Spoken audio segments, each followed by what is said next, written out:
que las uniones pueden ser con espacio y sin espacio. Con espacio, las adherentes, las comunicantes y con relevo de funciones. Sin espacio, las ocluyentes. No tenemos problema. Pero el criterio funcional creo que es más útil. Y decimos las uniones se clasifican en uniones, que he dicho primero, ocluyentes, adherentes y nos faltan estos. Y dentro de las adherentes pues hay una gama de nombrecitos. Todos esos nombrecitos están en relación con el tamaño. Hay unas más grandecitas, hay otras puntualizadas. Entonces simplemente es eso. Pero la constitución básica creo que la entendemos. Y es lo que pinté en la pizarrita de ella. Las uniones comunicantes, como les había pintado también en nuestro esquemita, miren, acá está la membrana contigua, y miren, hay un pequeño espacio, un pequeño espacio que no sobrepasa los 3 nanómetros, en el otro hasta los 20, 30 nanómetros, y en el que se establece una estructura compleja. En un primer momento pensaban que era como un canal. Es más, en algunas primeras descripciones lo confunden un poco con la descripción de los canales que se hacen en las membranas, ¿se acuerdan? Los canales dependientes, todo eso. Pero después, pues analizan perfectamente y ven que esto es totalmente diferente y que está formado por unas proteínas que las tipifican luego como conexinas. De ahí viene el nombre de conexones, ¿ya? Entonces, miren, en esta membrana yo tengo la mitad de la unión comunicante y en esta membrana tengo la otra mitad. Por eso algunos les dicen los hemiconexones y a todo el conexón.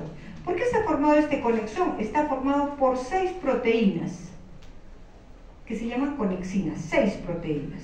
Y estas proteínas son las que están pues esquematizadas acá. Miren, ¿se aparece? ¿No? ¿Se nota acá? Las 6 proteínas.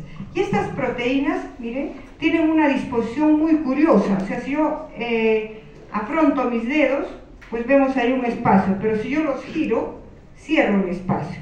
Un poco así es como estas proteínas son reguladas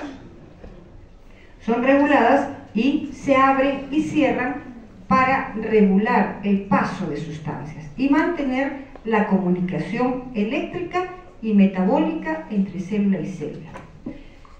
Cuando descubren estas uniones comunicantes, rápido vienen muchos, porque cada investigador trabaja en una parte, ¿no? Vienen muchos y dicen, ya tengo la respuesta a muchos procesos que me faltaba de explicación.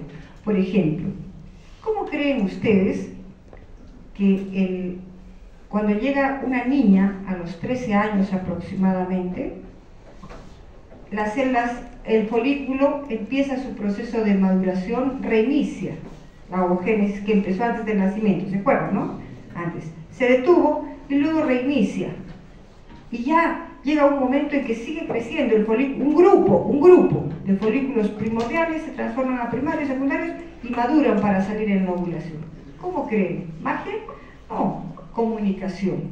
O sea, la comunicación que se da entre las células foliculares y el ovocito para determinar la atresia folicular o determinar que salga el ovocito maduro durante la ovulación está dada por estas uniones comunicantes. Le solucionaron el problema a los que trabajaban en la fisiología reproductiva para ver la ovulación, por ejemplo.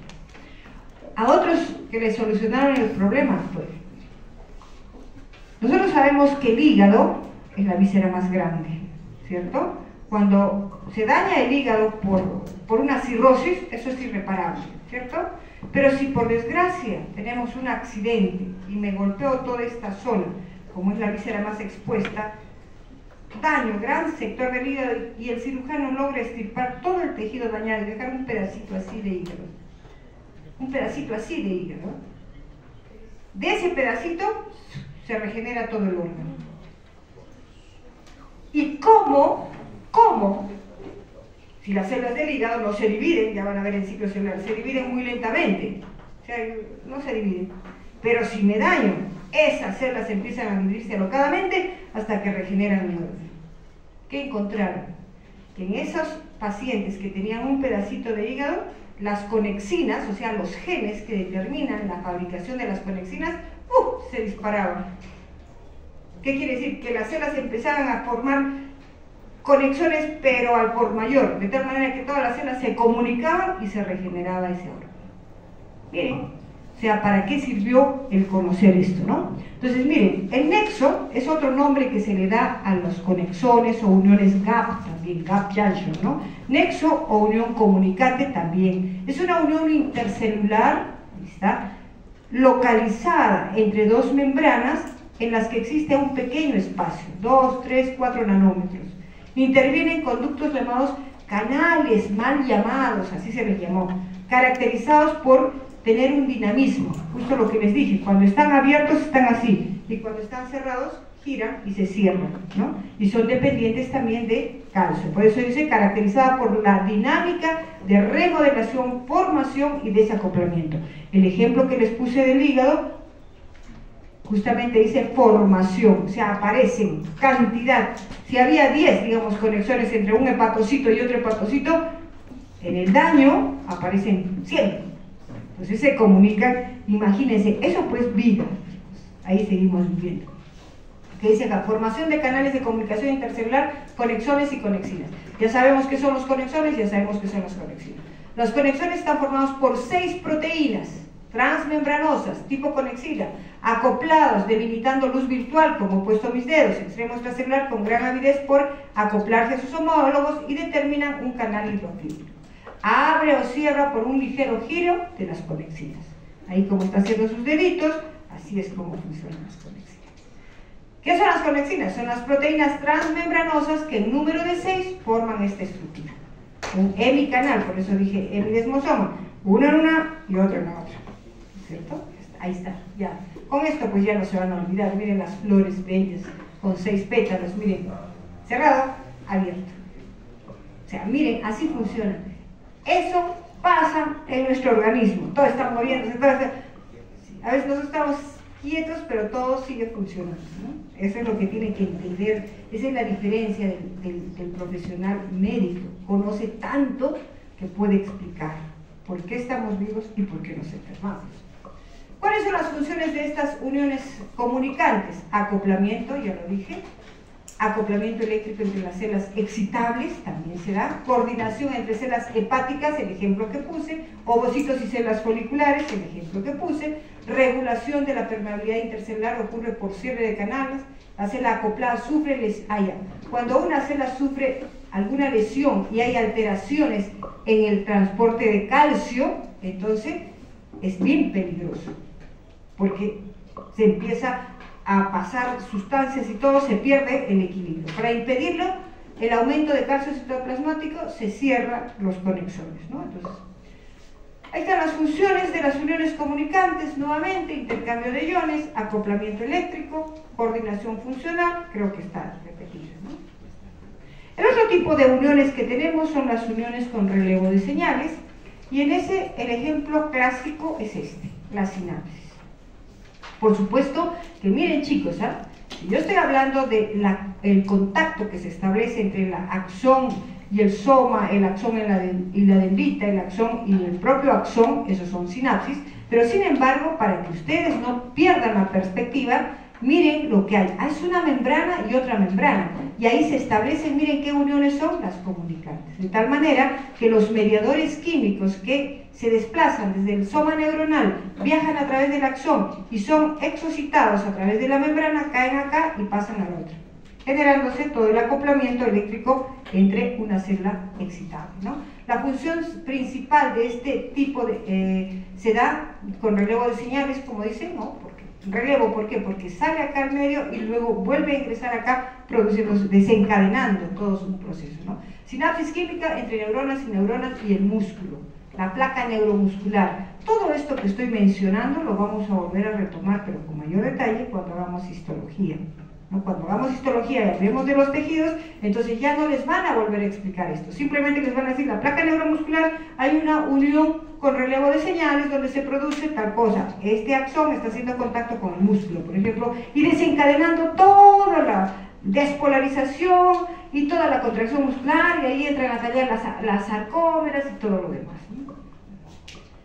Sinapsis inmunológica, lógicamente. Hace un momento les comentaba de nuestro sistema inmune que es tan específico, tan sofisticado, ¿no? O sea, él no tengo que presentar a todo antígeno que ingrese y eso es tolerancia, ¿no? Entonces, sinapsis inmunológica, linfocitos T con células presentadoras de antígeno. Hay un ejército de células presentadoras de antígeno en nuestro organismo que reconocen, están abiertas a reconocer todos los antígenos extraños para presentarlos. Y así no se desencadena una enfermedad autoinmune.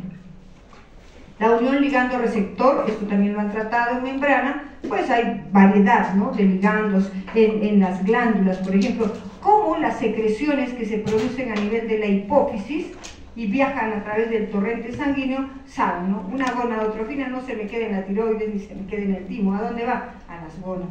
Y a las gónadas, si es la FSH, ¿a dónde va? Si es una mujer, al folículo ovárico. Y si es una LH, ¿a dónde va? Al cuerpo. Y si es un varón, la FSH, ¿a dónde va? Al túbulo sanguíneo. Y si es la LH, ¿a dónde va? A las células de Leydig. O sea, no se equivoca. ¿Se dan cuenta? Entonces, aquí estamos viendo, pues, la señalización perfecta que existe a través de estas uniones celulares. Bueno, el otro elemento que tenemos, y por ahí unos compañeros me preguntaban algo, este es un esquema muy simple de piel, chicos. Acá estamos viendo, esta es la epidermis y esta es la dermis. Este es un tejido epitelial y este es un tejido conectivo, ¿ya? Entonces, miren ustedes, aquí entre célula y célula, y lo vamos a ver, se establecen uniones adherentes, tipo desmosoma, que se miran como unas espinitas que justamente dan el nombre al estrato espinoso de la epidermis, porque acá hay el estrato basal, el estrato espinoso, granuloso, lúcido y córneo, ¿no? Lo vamos a estudiar en histología. Pero acá se evidencian claramente las uniones adherentes, tipo desmosoma, que ya las conocen. Pero aquí en la zona basal, acuérdense, acá hay una membrana basal que la pinté acá en negro. Esta membrana basal es bien complicadita y bien importante también, chicos. Es complicada, ¿por qué? Porque tiene varias capas, un estrato anisto le llaman, sin células, pero con muchas glucoproteínas, ¿ya? Varias lamininas, varias proteínas que forman parte, GAGs, proteoglicanos, que los vamos a estudiar, ahora no se los aprenden, los vamos a estudiar en histología. Y luego tenemos, esa capa se llama la capa lúcida, y luego tenemos una capa fibrosa, digamos, una capa densa, que está formada por colágenos. Y el colágeno, hay 20 tipos de colágeno, son proteínas y 20 tipos de colágeno, ¿no? Entonces acá tenemos algunos de los tipos de colágeno. Pues esto forma parte de la membrana basal, como dice acá, donde se encuentran estas láminas o membranas basales, que es igual les denominan, se encuentran en el límite entre el tejido epitelial y el tejido conectivo. Pero no solamente acá, en el tejido muscular también se encuentran entre una célula muscular y la otra y forman lo que se denomina el sarcolema. Forman finas películas de este grosor. Están formadas por dos subcapas, una lámina, acá lo decía, una lámina lúcida y otra lámina densa, ¿no? Y ahí está la composición molecular. Miren, glucoproteínas, laminina, fibronectina, colágeno, proteoglicanos, perleda, o sea, todo esto. Ya al leer todo esto, nos damos cuenta de la complejidad que tiene esa membrana basal. Miren, y la gran cantidad de enfermedades que se podrían producir. O sea, esto, esa piel, ya, esto, acuérdense que constantemente las células de acá están llegando acá y están exfoliando, constantemente, están siendo repuestas, pero tienen acá una unión. ¿Qué dijimos? ¿Cuál era esa unión? Los semidesmosomas. Entonces esos semidesmosomas tienen una parte que está acá dentro de la célula, pero la otra parte hace contacto con la membrana basal. Entonces, miren, ¿cuáles son las funciones que tiene esta membrana basal? En primer lugar, da soporte a los epitelios, en la conexión entre el tejido epitelial y el tejido conectivo, o el tejido muscular con el tejido conectivo también. ¿Condiciona la polaridad en los epitelios? Sí, ya sabemos que es polaridad, ¿no? ¿Contribuye a la organización del citoesqueleto? Por supuesto que sí. Esa distribución, esa organización de polimerización, despolimerización del lado plus, del lado minus que les han explicado, está en relación con esta membrana basal en las células epiteliales. Esto es muy importante, chicos. Controla la proliferación celular y sirve de lecho para la migración y la regeneración de los epitelios. Hace un momento yo les puse el ejemplo, ¿no? Estas células se tienen que dividir a una velocidad tal que solo repongan las que van muriendo, ¿correcto? ¿Qué sucede si esta célula no se comunica, se bloquea?